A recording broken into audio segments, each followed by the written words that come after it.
Mesdames et messieurs, bonsoir. Merci beaucoup, Philippe Girard, notre directeur. C'est un grand plaisir pour moi, pour mes différents collègues, nos enseignants-chercheurs sur ce sujet-là, de faire la toute première présentation sur cette question de l'obsolescence non programmée.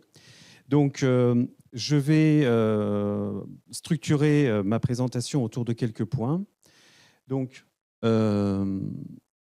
essentiellement, je vais vous montrer quelques notions liées au concept même. Qu'est-ce que c'est que l'obsolescence programmée ou non programmée? Ensuite, on va essayer de définir l'obsolescence par rapport au cycle de vie du produit. Je parlerai des causes et des impacts de l'obsolescence. Et ensuite, je terminerai par des solutions de remédiation. Alors, on peut commencer tout simplement en évoquant la question de l'obsolescence, de réfléchir aux évolutions, aux innovations. Donc, nous sommes tous confrontés, nous sommes tous témoins des évolutions diverses à travers l'histoire de l'humanité. Donc ici, sur cette diapositive-là, quelques slides qui représentent les évolutions des techniques dans les différents domaines, par exemple aussi bien pour l'agriculture que pour l'écriture, que pour, par exemple, ce véhicule qu'on démarrait avec des manivelles. Donc, en fait, il se trouve que la question d'innovation technologique est au cœur de la création et de génération des obsolescences que nous appelons en fait non programmées. Donc, ce qu'il faut comprendre, c'est que globalement, l'idée de l'obsolescence correspond au fait d'être dépassé, ne plus être utile, mais de manière beaucoup plus structurée. Vous allez voir qu'il a fallu définir le concept de l'obsolescence au niveau industriel, et on a parlé en fait de cette distinction entre la disponibilité et la non-disponibilité des composants. Alors, l'obsolescence technologique est de plus loin l'obsolescence la plus flagrante, dans la mesure où on la vit quasiment tous les jours. Mais il faut savoir que en fait, les obsolescences peuvent toucher à la fois les fonctions, mais aussi les exigences, les besoins, nos goûts et les lois, les théories. Et donc, aujourd'hui, à travers les différents secteurs, on est confronté aux questions de l'obsolescence non programmée, que ce soit l'aéronautique, que ce soit ferroviaire, l'automobile, même dans le domaine de luxe ou prêt-à-porter. Alors, l'obsolescence peut parfois être provoquée, voire simplement suggérée. Alors, il s'agit de l'obsolescence que nous, on nomme l'obsolescence programmée. Cette obsolescence est bien éloignée des besoins avérés, et il s'agit avant tout d'un modèle de surconsommation dans lequel un fournisseur cherche à piéger quelque part ses clients en les forçant, en les conduisant à renouveler les achats. Alors en France, l'obsolescence programmée est interdite depuis 2015. Et en Italie, par exemple, elle a fait l'objet d'une première condamnation en 2018. Et l'autorité de la concurrence italienne a condamné Apple et Samsung à des amendes entre 10 et 5 millions d'euros.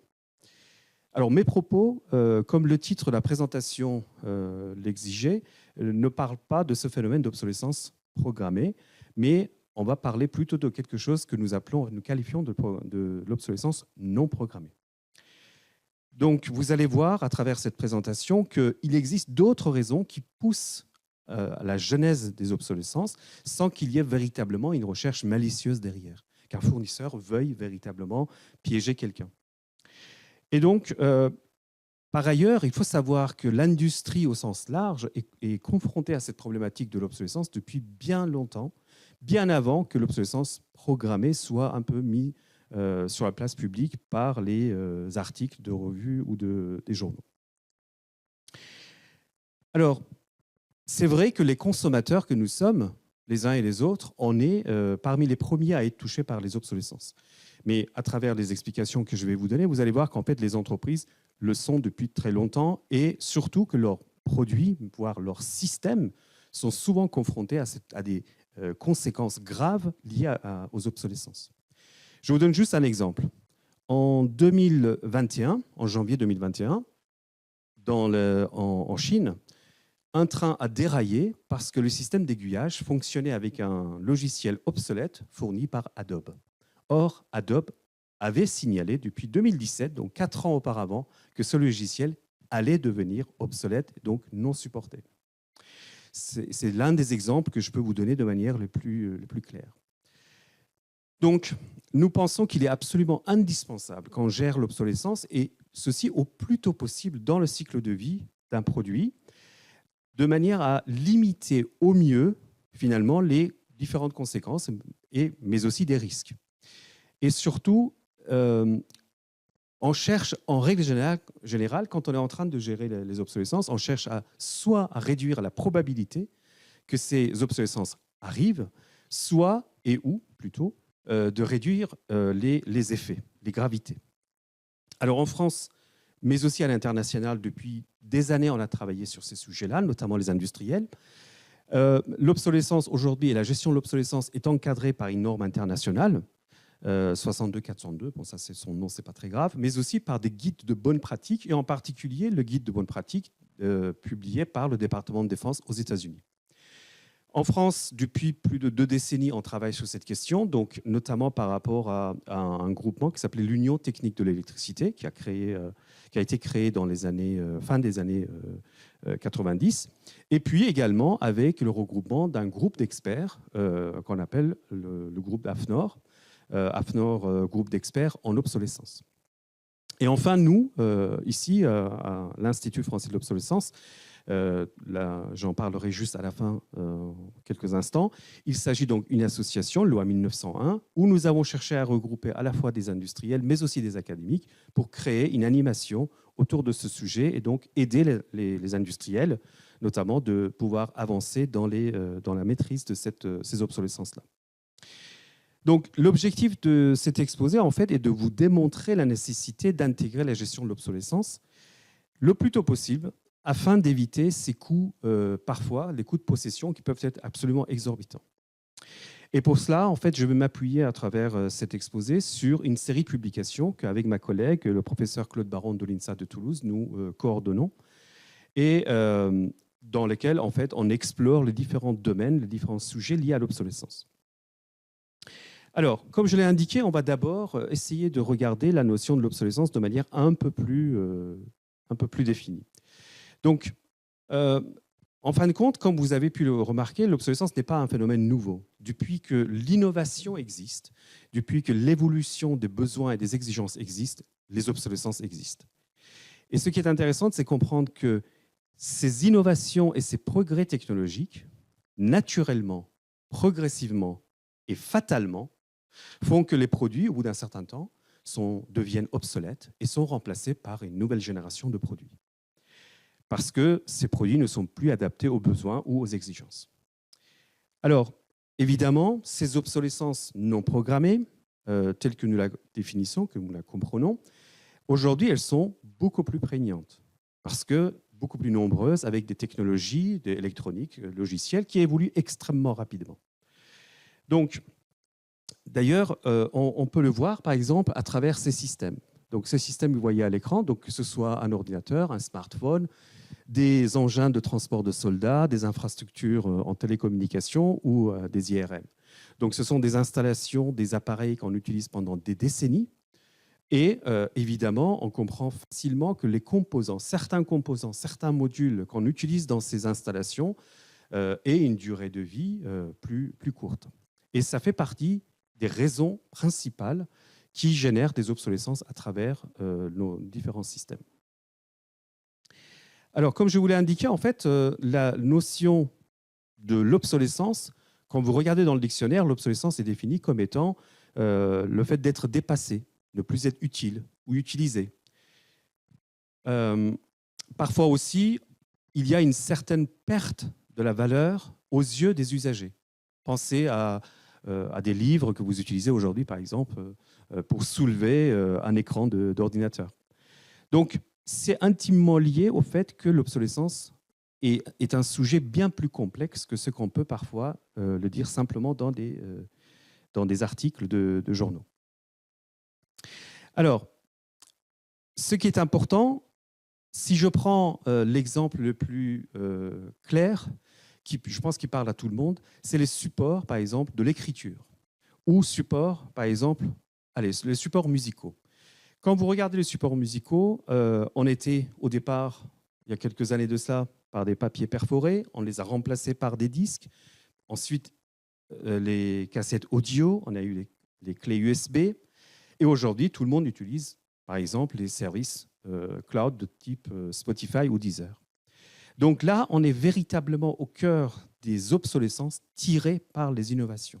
Et en aucun cas, il y a une recherche de malice pour pouvoir piéger qui que ce soit. C'est parce que c'est plus facile, parce qu'on peut les déplacer de part et d'autre, parce que c'est moins, il y a moins de destruction possible. Alors regardons maintenant de manière un peu plus détaillée la notion de l'obsolescence par rapport au cycle de vie. Qu'est-ce que c'est que le cycle de vie? En règle générale, tel que vous pouvez le voir à l'écran ici, on représente le cycle de vie commercial d'un produit avec une courbe de cette façon-là, une courbe en cloche comme ça. Donc vous avez sur l'axe vertical la quantité de vente des produits. Sur l'axe horizontal, c'est le temps. Donc, quelque part en amont de cette courbe, que je ne montre pas, on conçoit. Il y a des ingénieurs qui réfléchissent, qui conçoivent le produit. Après, on a des différentes phases. En général, on divise en 5 phases différentes. Une première phase, on appelle ça la phase d'introduction. Donc, vous avez la toute première série de produits qui commencent à être vendus. Ensuite, avec une croissance relativement forte, on arrive sur des paliers, c'est la maturité, et après, on commence le déclin, quand on commence à chuter. Donc, comme vous pouvez le voir ici, on commence à avoir le début du déclin. Donc, vous avez par exemple, admettons, Renault Clio 2 qui commence à être dépassé. Donc, on réfléchit à sa nouvelle génération. Donc, vous avez, dans un premier temps, ce qu'on appelle la fin de fabrication. Alors, cette fin de fabrication peut être annoncée ou parfois non annoncée. Donc, l'entreprise décide du jour au lendemain de dire « je cesse la fabrication de ce produit ou ce composant-là ». Après, évidemment, sur la base de ce qu'on aura construit, ce qu'on aura fabriqué, on va continuer à vendre, donc faire une commercialisation, jusqu'à la fin totale de ce produit-là. Alors, c'est intéressant de pouvoir dire le déclin, quelque part, sur cette phase de déclin, on a le déclenchement de début de l'obsolescence, mais en fin de compte, au niveau industriel, ça ne convenait pas, parce que ça ne donne pas une idée précise de à quel moment je peux considérer qu'un composant. Alors, quand je vous parle d'un composant, imaginez d'un microprocesseur, un module de climatisation ou autre.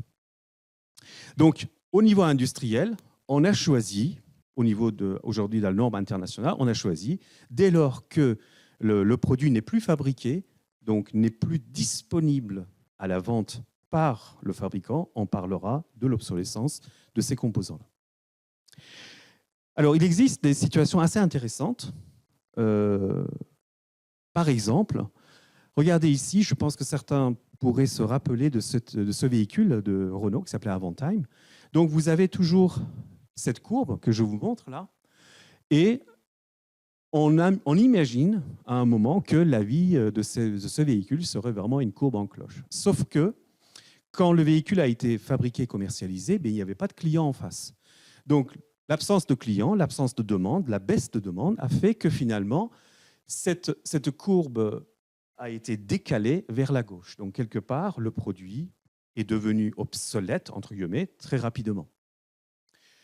Donc ça, c'est un phénomène qu'on voit assez régulièrement lorsqu'un produit ne trouve pas de client. On peut voir un autre phénomène qui est assez intéressant aussi, c'est notamment lié, par exemple, au transport aérien. Je pense que vous reconnaissez en haut à droite Airbus A380 qui a été pendant quelques décennies, enfin quelques années, qui était vraiment le symbole de la réussite d'Airbus. Donc, après des années de recherche et développement, on a commencé à fabriquer ces avions en raison de quelques avions par mois. Et donc, vous aviez cette courbe en cloche, la courbe noire qui apparaît ici. Sauf que Covid est passé par là, donc la baisse du niveau de voyageurs. Et à partir de là, vous voyez la première bosse, le premier début de chute de A380. Au point où l'un des patrons des compagnies les plus importantes aériennes au monde a dit en 2018, cet avion est obsolète. Trop cher, trop grand, on ne peut pas le déplacer partout, etc., etc. Donc, on commençait vraiment à dire finalement, on a atteint la fin de la fabrication de ces avions et de ces commercialisations par la compagnie.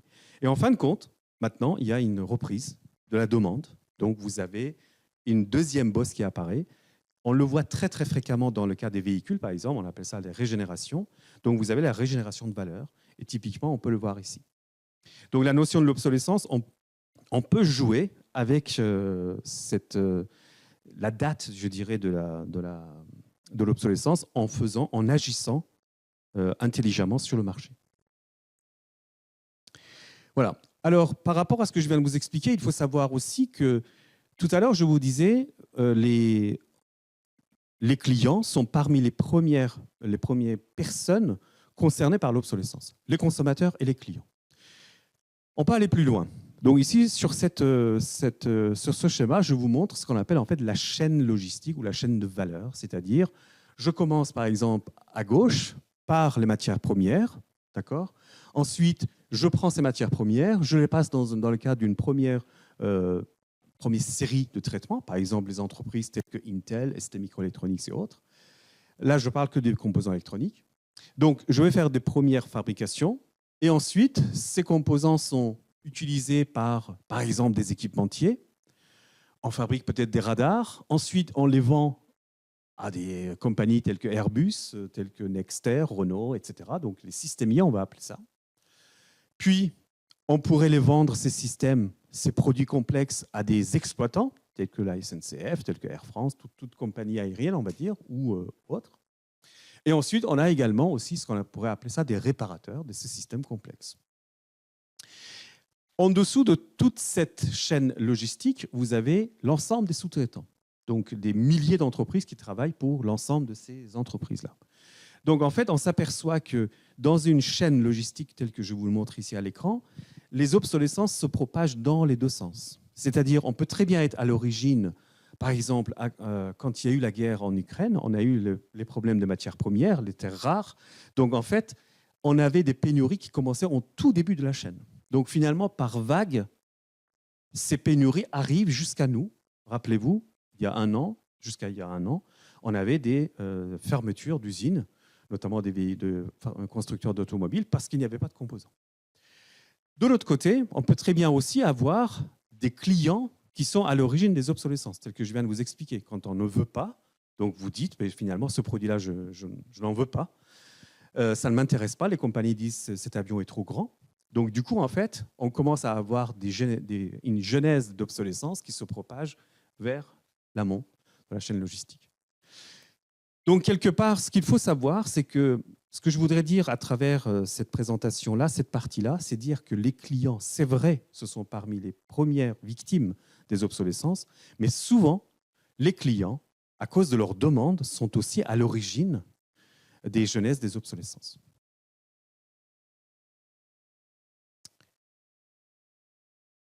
Alors, regardons maintenant, en réalité, comment peut-on faire pour répondre à des questions de l'obsolescence. Ici, sur cet axe horizontal, en fait, vous voyez l'axe du temps. Donc, je prends un exemple pour que ce soit plus compréhensible. Par exemple, un microprocesseur.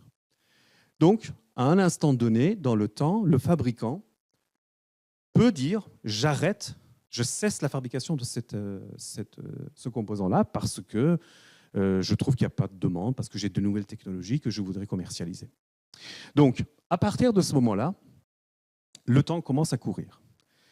Vous avez utilisé ce microprocesseur-là, par exemple, dans un radar. Donc, vous avez quelques temps devant vous avant de découvrir que le radar a effectivement un composant de ce type-là. Donc, vous pouvez avoir un temps qui passe, un délai. Ça peut être parfois 2 jours, parfois plusieurs mois, avant que vous compreniez que vous avez un composant qui est devenu obsolète. Je reviens en arrière. Quand je dis obsolète, ça veut dire que je ne peux plus les acheter chez le fournisseur. Intel ne les vend plus. Donc, à partir de ce moment-là, en fait, à partir du moment où vous avez découvert que vous avez dans votre système un composant obsolète, là, c'est vraiment le chrono qui est lancé parce que globalement, vous êtes devenu faillible parce que, en fonction de la moindre défaillance, moindre panne, vous allez rencontrer des problèmes du type, des conséquences du type de sécurité, des problèmes de disponibilité ou toute autre conséquence. Et si vous n'avez pas réussi entre-temps de trouver le composant adéquat, parfois sur les marchés en parallèle, ben vous allez être en arrêt, globalement. Donc, sur la base de ces réflexions, depuis maintenant ces années, en fait, on a créé tout un ensemble de techniques qu'on appelle les techniques de gestion réactive. Qu'est-ce que c'est que ça? En fait, on s'aperçoit qu'on est capable de faire une analyse de risque. Donc, sur un avion, vous imaginez bien, un avion, un TGV, un train, vous avez des millions de modules. Donc, on ne peut pas suivre tous les modules simultanément. Donc, on va faire une analyse de risque. En faisant une analyse de risque, on peut s'apercevoir que, par exemple, il existe des composants à faible risque ou des composants très peu chers que je peux facilement trouver, des visseries, par exemple. Donc, dans ce cas-là, en fait, on ne va pas mettre en place toute une machinerie, tout un ensemble de techniques de surveillance du marché, etc., pour découvrir que, par exemple, ces vis A sont devenues obsolètes. Donc, en général, on les utilise, ces techniques-là, pour les composants peu chers et notamment aussi pour les systèmes qui sont proches du retrait de service. Par exemple, vous dites, dans 2 ans, je vais arrêter l'utilisation de ce four industriel. Alors, quelques exemples, je ne vais pas tout détailler, mais parmi les solutions qu'on a à notre disposition, c'est ce qu'on appelle le composant de substitution. Le composant A est devenu obsolète, je vais pouvoir le remplacer avec le composant B sans aucun compromis, c'est les mêmes. Sauf que le fournisseur n'est pas le même. Vous avez aussi des composants alternatifs. Vous avez le composant A qui est devenu obsolète, mais le composant X n'est pas le même, n'a pas les mêmes caractéristiques, donc vous êtes obligé de faire un peu de compromis. Et quand vous faites un peu de compromis, ça veut dire qu'il va y avoir peut-être des problèmes en termes de performance sur votre système. Donc c'est une solution qui convient moins bien, mais quand on n'a pas de solution, c'est mieux que rien. Ensuite, on a ce qu'on appelle les commandes de fin de vie. Supposons, je décide de dire, j'ai un ensemble, un parc de trains. Ce parc de trains, je vais le retirer du service dans 5 ans. Donc, je devrais être capable de dire de combien de microprocesseurs j'ai besoin d'ici la fin de ce service, le retrait du service. Donc, vous voyez bien que ce n'est pas si évident de ça, de savoir combien de composants je dois acheter et mettre dans mes stocks. Donc, c'est ce qu'on appelle les commandes de fin de vie. Et je termine ces exemples-là par la cannibalisation. Cannibalisation, ça veut dire qu'en fait, sur votre parc, vous avez par exemple un parc d'hélicoptères. Sur ce parc d'hélicoptères, vous en avez, admettons, 5 que vous gardez comme des hélicoptères qu'on ne peut pas utiliser. Par contre, leurs composants sont utilisés dans les hélicoptères qu'on utilise tous les jours. Donc, c'est ce qu'on appellera la cannibalisation, qui est souvent pratiquée aussi dans l'industrie. Alors, cette question de gestion réactive, vous le voyez, si je voulais donner un exemple, c'est comme si on conduisait en regardant sous ses pieds.